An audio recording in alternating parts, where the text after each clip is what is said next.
好，今天就军事面，我们赶快来关心到的是一些新的武器。等一下会一起来看到几款重要的武器，包括了歼35蓝鲨上舰，再来另外一款就是076要变准航舰吗？另外还会来关心到的是高超音速飞弹跟。中国大陆解放军特别寄出了14件，现在在南海这边被形容是针对于这个美日菲他们的肩并肩演习来下饺子，做一个包围战。那么中美接下来在第一岛链正面碰撞，谁能掌握制空跟制海权？今天在军事的议题上，我们会一次的做一次比较详尽的解析。我们现在赶快来看到美日菲的军演，这一场是肩并肩，声势是号称史上最大的。但是解放军呢，刚刚我们讲了嘛，也寄出了许多的武器，不甘示弱。今天特别来看到的是这一款歼35哦，又有这个蓝鲨的命名的这个称号。那么呢，它象征是从研发正式的跨境到之后会来做量产跟作战整合的一个关键一步。它具有哪一些很重要的战力呢？来看一下它的小档案，包括具备逆踪的设计跟弹射起降，而且现在根据媒体的报道是说，它可以跨3航舰吗？真的吗？在上面来做部署，这当中包括了辽宁号、山东号跟未来的福建号吗？再来看到内部了，他说他这个内置有武器舱，可以放不管是短程、中程跟一个比较超远程的飞弹。再来呢，针对于对地打击，可以进行这种比较精准的打击，而且最多可以达到4枚500公斤的这个穿透弹。它的主要的功能就是可以做这种威胁的空域制空跟远程的精准打击等等的能力。蓝鲨现在说上舰还可以做这种跨航舰的一个部署成型，真的吗？中国大陆的第5代可以说的它的舰载战机实战的能力到底如何表现？干哥怎么看？好，经过1年的这个密集的训练哈，在福建号上的歼35，终于我觉得他现在释出这个讯息，代表说他可能真的可以成军了。不过我说句实在话，在一般的单一的品项的飞机的研发哈，尤其是航空母舰上面的飞机，没有超过10年的研究是不可能成功的。所以在这个时候，到底是进度超前，还是说他们释放出了一项正面的讯息？如果他真的能够完成部署的话，对于中国海军而言，那是划时代的进步，这一点一定要给他掌声。但是我可以告诉各位，所有的训练都不是凭空可以得来的。歼35它面临很多技术关卡啊等等。我们先来讲它的特性啊。这架飞机从头开始你一看它具备有相控阵雷达，也就是说它的观测距离、探测距离。它可以达到好几百公里远。那驾驶员坐在里面的时候，他就是跟 F-35一样，他完全是用态势来感知到我身边周遭有什么，我手上有什么，我能打什么，什么是我打不到的，电脑马上就告诉你。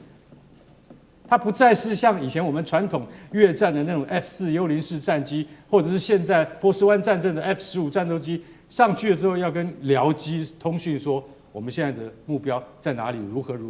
因为它有全球 GPS 定位系统。那我们呢？我们用北斗系统，北斗系统照样会告诉你现在南海发生什么事情的，你几分钟能够到，然后你如果到不了，你要派谁去？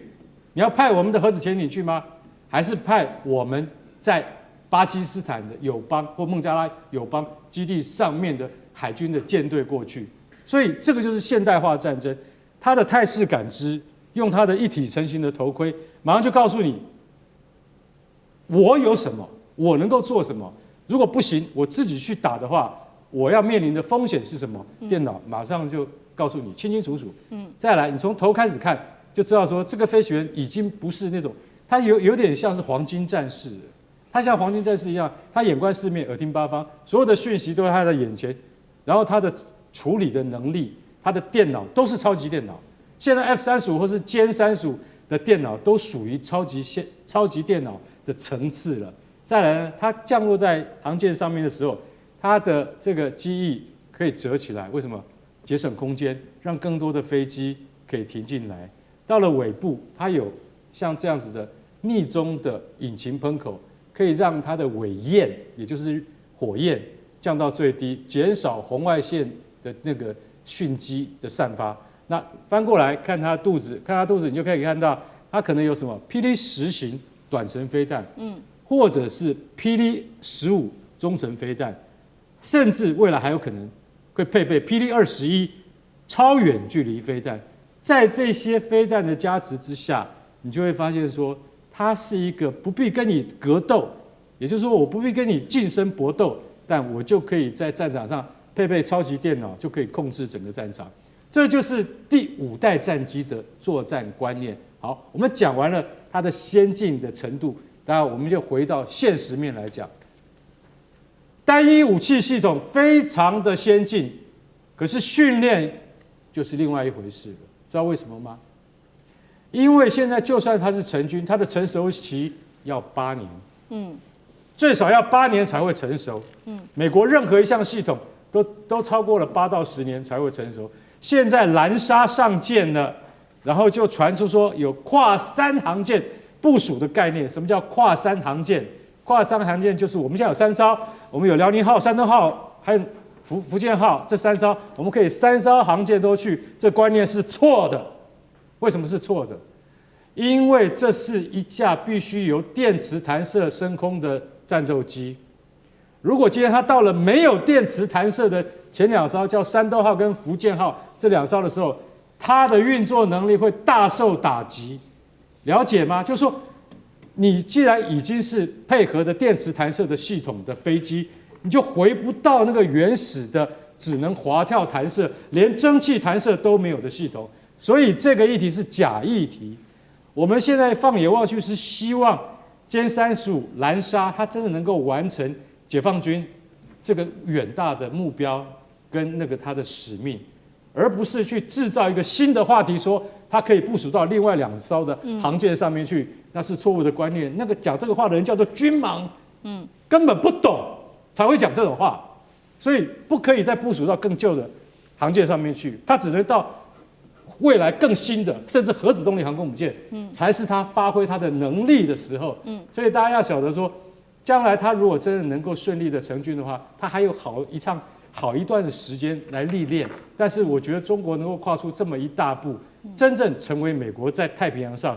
可怕而对等等量齐观的对手的威胁，这个是值得鼓励跟肯定的。好，这谢谢丹哥，这是特别来自于这个歼35蓝沙，特别就这个空中战力，我们做了一个比较深入的分析。那海上呢，搭配着海上，我们有看到哪一些武器？中国首艘的，我们等一下来看一下这画面哦。076型的2栖攻击舰四川号，这一次呢也在南海终于试航了。被视为是直接变身成准航舰，原因就是因为它直接跨入了这个航舰的技术门槛，有电磁弹射跟拦阻系统都上舰，而且说可以操作歼35哦。那它不一样的地方是，它不再只是2栖舰，还搭配了还具备的条件，包括2栖舰跟轻型航舰之间的这些战力它都有，那同时自带空优。再来就是呢，我们来看一下整体哦，对上美日菲的肩并肩，中国大陆这次出动的这个航母啊，主力啊，可以说是非常非常的多，包括了有14艘的主力舰之外，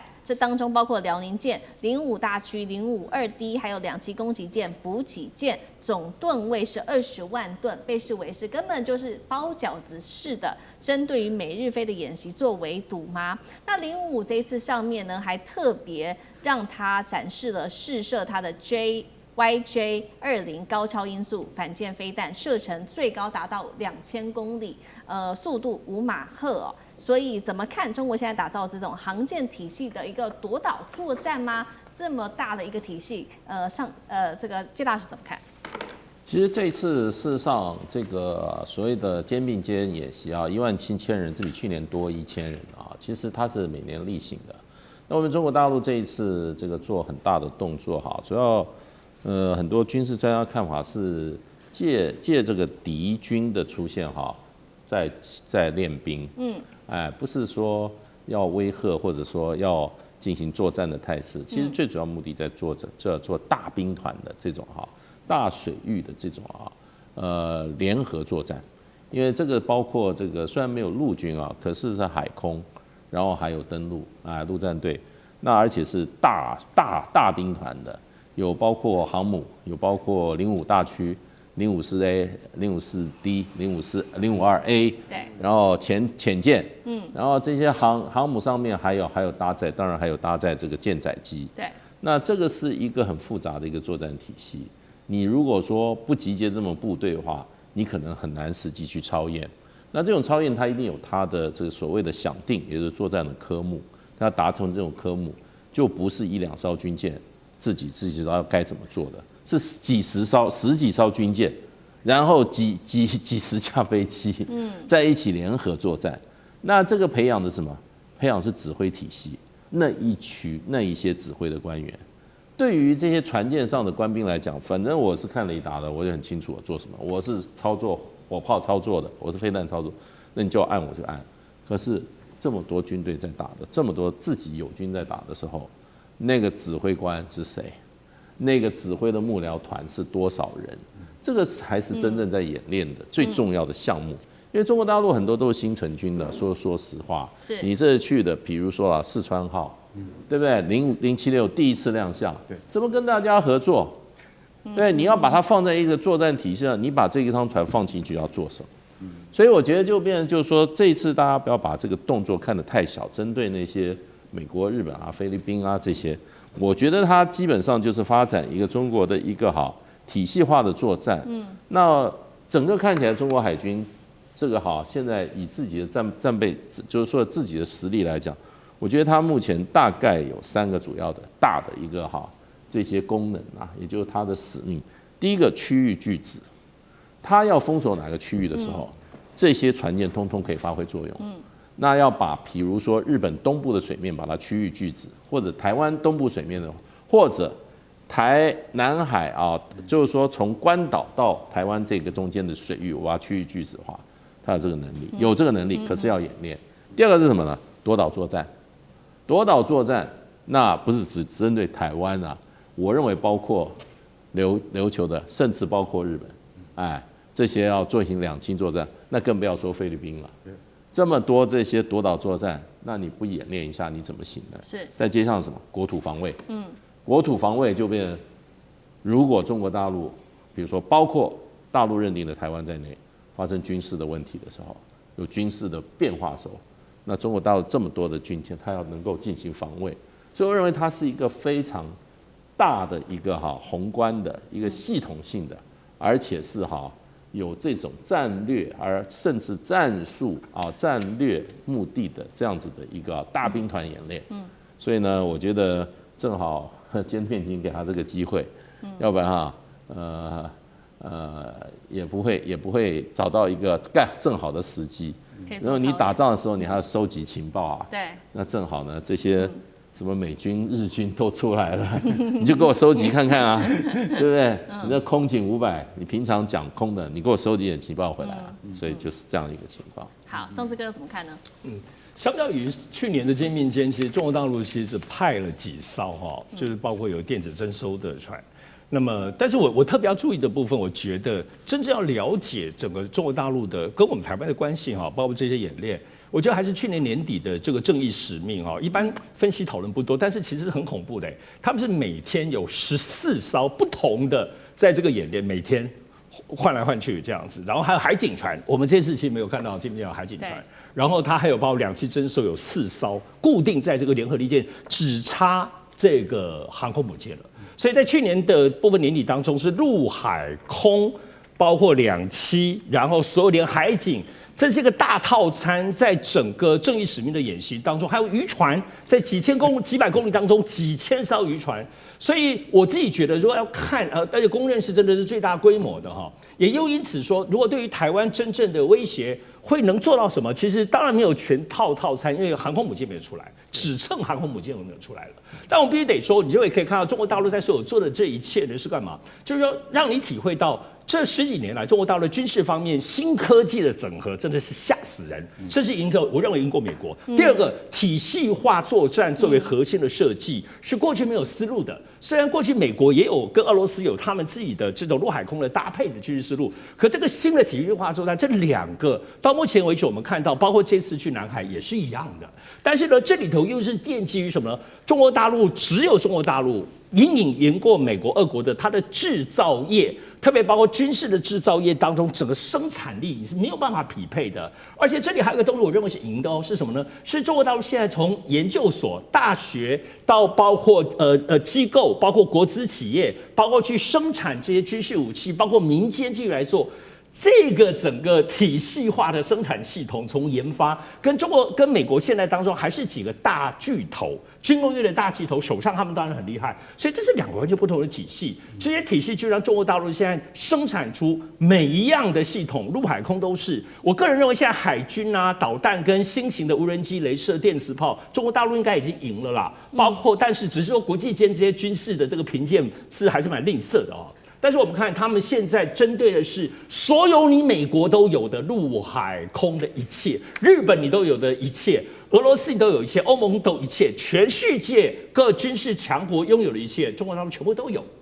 远中近包括导弹，我自己是导弹迷哦，所以它从远中近当中来讲，现在东风40亿能够打到全世界或美国的本土任何地方，可以15000公里，所以就知道这个东西就不只是我们看到现在海面上的一些，现在这只是这次在那里看到的只是海军一小部分的而已，但整个中国大陆的全世界的这个战略，作为一个具攻击性的防御战略，我认为这是中国大陆现在解放军建军跟所有这些武器当中的最核心。好，谢谢上次哥。那我们休息一下，马上回来。地缘政治、美中之争、战略价值、强权崛起、小国生存，现在与未来洞悉事件走向，掌握世界脉动，全球观点尽在环球大战线。